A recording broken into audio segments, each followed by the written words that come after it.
Hello, my family and friends. Whoa, what was that? Hello, my mofo family and friends. Today, I'm gonna show you how to light this charcoal grill. Because a lot of people don't know how to light a charcoal grill. I was in the store and somebody asked me what charcoal they use and how to light them. So I'm gonna explain this to you real fast, right? First of all, I'm going to use a chimney. This is called the chimney, right? And with your chimney, you put paper on the bottom of it. That's what's going to cause the charcoals, right? And then I use lump charcoal. They make two types of charcoals, really. They make lump charcoal and they make briquettes charcoal. That's the Kingston briquettes, right? Well, briquettes is more chemically made, and then it's like that where the lump charcoal is burned from regular hardwood, and then that's what they give you to cook with. And this is what the hardwood is. It's just a piece of wood that was already burnt. See?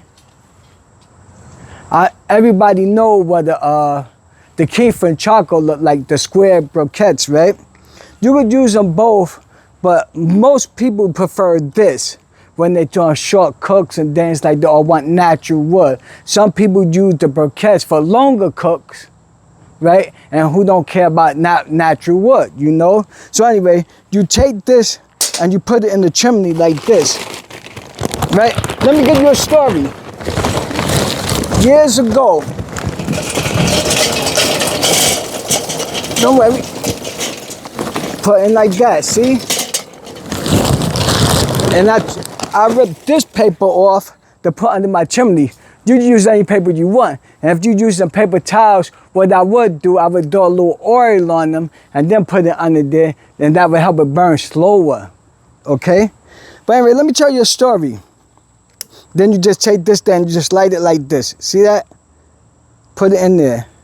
And what this gonna do, this gonna catch on fire under here.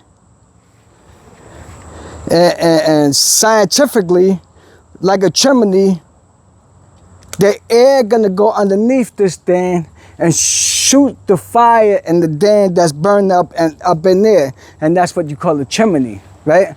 Well, anyway, let me tell you a story. I'll come up there and tell you the story.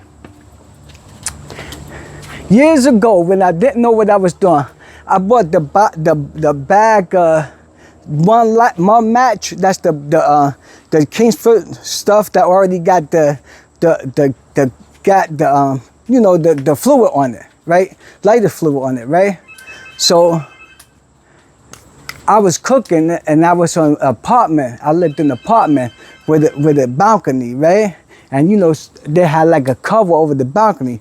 Well, anyway, I didn't know what I was doing. I opened up the charcoal, the pit, and I threw the whole bag, put the whole bag on it, right? And then I started the fire with it, right? I started on fire, right? And the thing started lighting up slowly, right? And then when it started hitting that charcoal, all of a sudden it looked like it started going out of control, and I couldn't control it, right? I couldn't control it. So I took the lid. I had one of those square charcoals. You know, one of the square equipment that we usually have, right? And I put the lid on the grill. Boom, right? But then the fire started shooting out on the sides. So then I pulled the lid off the grill, and the air hit the fire, and the damn went woof, right? Like that, right? Oh my God, man, I'm getting ready to burn this place down, right? And then all of a sudden, I heard fire trucks and things coming around, and people running on the door, banging on that door, saying, there's a fire, you gotta get out the building, there's a fire, get out the building. I went, oh snap, I did all that, man, right? But when I went downstairs, it was actually the landlord. Well, he was the super. His apartment was on fire. Meanwhile, my grill was up, burning up, everything like that. I was saying, oh my God, I hope this thing don't catch on fire. So technically, I wouldn't even use that stuff no more, man. I would just go ahead and use a chimney, or I would pour some in there just halfway, and I'm gonna show you how to do this and leave it like that. But whatever you do, don't use that crap. That crap is dangerous. If you don't know what you're doing, you can burn your whole place down with that, and not your food too. So that's my story. I'll tell you another one. I'll be right back.